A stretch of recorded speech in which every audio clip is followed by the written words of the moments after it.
नमस्कार।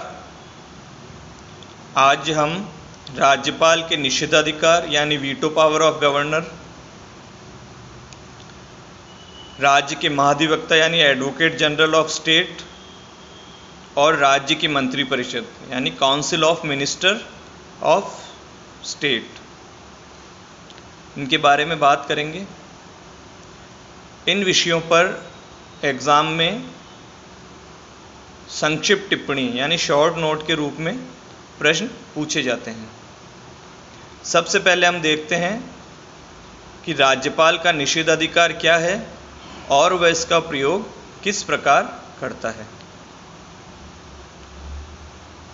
जब राज्य के विधानमंडल ने यानी विधान परिषद और विधानसभा ने किसी विधेयक को पारित कर दिया है और जिस राज्य में केवल एक ही सदन है, वहाँ विधानसभा, जिसे हम विधानमंडल कहेंगे, ने किसी विधेयक को पारित कर दिया है, उसके पश्चात वह विधेयक राज्यपाल की अनुमति के लिए राज्यपाल के समक्ष प्रस्तुत किया जाएगा। अनुमति देने के संबंध में राज्यपाल को कुछ अधिकार प्राप्त हैं। राज्यपाल उस विधेयक के संबंध में या तो अपनी अनुमति दे देगा या उस विधेयक के संबंध में अपनी अनुमति को रोक सकता है या उस विधेयक को राष्ट्रपति की स्वीकृति के लिए सुरक्षित रख सकता है या उस विधेयक को, अगर वह धन विधेयक नहीं है, तो विधानमंडल को पुनर्विचार के लिए लौटा सकता है। यहाँ ये एक महत्वपूर्ण बात है जो नोट करने की है कि धन विधेयक को राज्यपाल पुनर्विचार के लिए उसी सदन यानी विधानसभा या विधान परिषद को लौटा नहीं सकता है। अनुच्छेद 200 के अंतर्गत यदि राज्यपाल ने विधानमंडल को पुनर्विचार के लिए विधेयक लौटाया है और विधानमंडल ने पुनर्विचार करके पुनः वह विधेयक राज्यपाल के पास उसकी अनुमति के लिए प्रस्तुत किया है, तो राज्यपाल को अपनी अनुमति हर परिस्थिति में प्रदान करनी ही होगी। विधेयक के पुनः पारित करने पर विधानमंडल ने राज्यपाल की सिफारिशों को स्वीकार किया है अथवा नहीं, यह पूर्णतः विधानमंडल के विवेक पर निर्भर करता है। राज्यपाल को इस अवस्था में अनुमति प्रदान करनी ही होगी, वो अनुमति प्रदान करने के लिए बाध्य होगा। अर्थात जब राज्यपाल विधेयक को पुनर्विचार के लिए विधानमंडल को लौटा देता है, तो राज्यपाल का वीटो अधिकार यानी निषेधाधिकार समाप्त हो जाता है। आइए अब जानते हैं कि निषेधाधिकार यानी वीटो पावर क्या है। विधेयक पर सहमति या स्वीकृति देने के अधिकार होता है राज्यपाल को, या वह अपनी स्वीकृति रोक सकता है। तो विधेयक पर सहमति देने से इनकार करने के अधिकार को निषेधाधिकार यानी वीटो पावर कहते हैं। जब विधेयक विधानसभा, विधान परिषद या विधानमंडल से पारित होकर राज्यपाल की सहमति के लिए प्रस्तुत किया जाता है और उस विधेयक पर राज्यपाल ने अपनी अनुमति या स्वीकृति प्रदान नहीं की है, तो यह समझा जाएगा कि राज्यपाल ने अपने निषेधाधिकार वीटो पावर का प्रयोग किया है।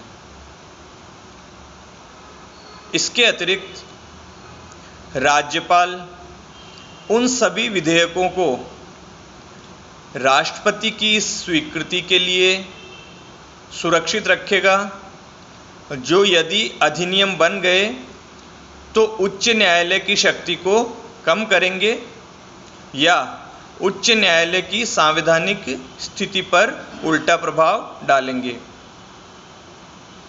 ऐसे सुरक्षित रखे गए विधेयकों पर राष्ट्रपति अपनी अनुमति प्रदान करे, यह आवश्यक नहीं होगा।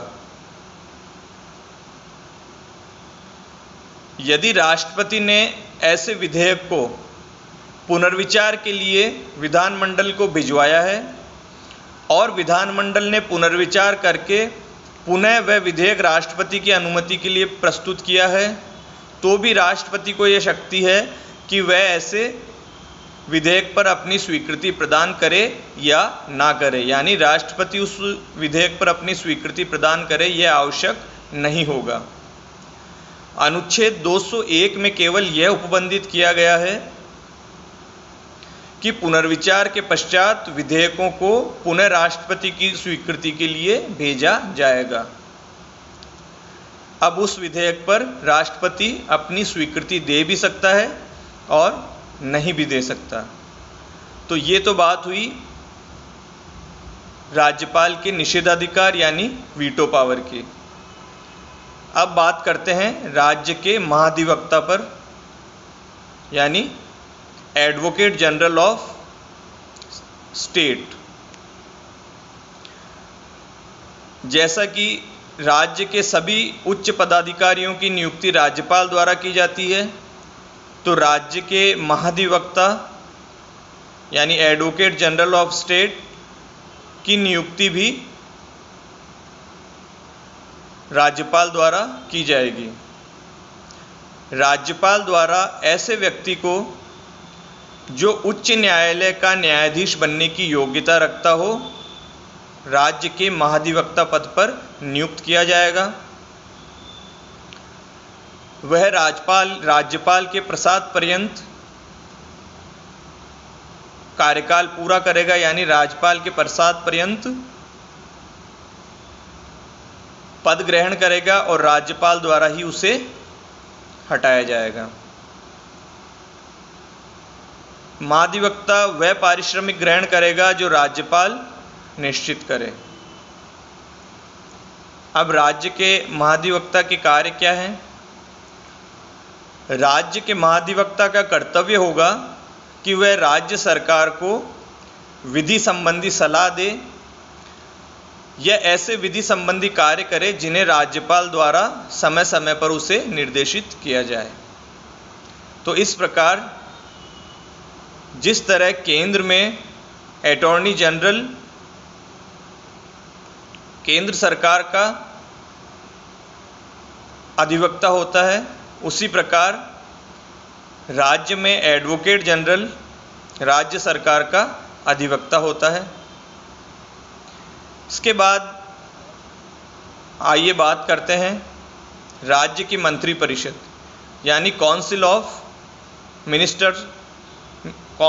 Ministers of state. केंद्र की भांति प्रत्येक राज्य में एक मंत्री परिषद होगी जिसका प्रधान मुख्यमंत्री होगा। इस प्रकार अनुच्छेद 163(1) के प्रावधान आदेशात्मक है, यानी राज्य में एक मंत्री परिषद का होना जरूरी है। राज्यपाल बिना मंत्री परिषद के कोई कार्य नहीं कर सकेगा। अनुच्छेद 164 आर्टिकल 164 यह प्रावधान करता है कि विधानमंडल का सदस्य ही मंत्री पद धारण करेगा। अब एक प्रश्न उठता है, क्या ऐसा कोई व्यक्ति जो विधानमंडल का सदस्य नहीं है वो मंत्री बन सकता है?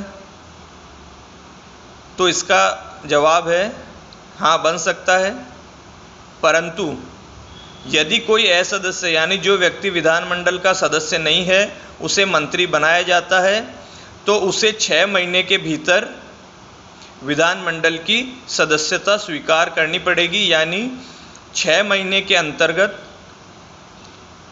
किसी विधानसभा क्षेत्र से चुनाव जीतकर मंत्री पद ग्रहण करना पड़ेगा। मुख्यमंत्री की नियुक्ति राज्यपाल के द्वारा की जाती है और अन्य मंत्रियों की नियुक्ति राज्यपाल द्वारा मुख्यमंत्री की सलाह पर की जाती है। इस प्रकार वास्तव में जिस प्रकार केंद्र में अन्य मंत्रियों की नियुक्ति प्रधानमंत्री द्वारा की जाती है, उसी प्रकार राज्य में मंत्रियों की नियुक्ति प्रधानमंत्री द्वारा मुख्यमंत्री द्वारा की जाती है। मंत्रियों के वेतन और भत्ते, पारिश्रमिक आदि राज्य के विधानमंडल द्वारा निश्चित किए जाते हैं। पद ग्रहण करने से पूर्व प्रत्येक मंत्री को राज्यपाल द्वारा शपथ दिलवाई जाएगी, यानी राज्यपाल द्वारा शपथ दिलाई जाती है।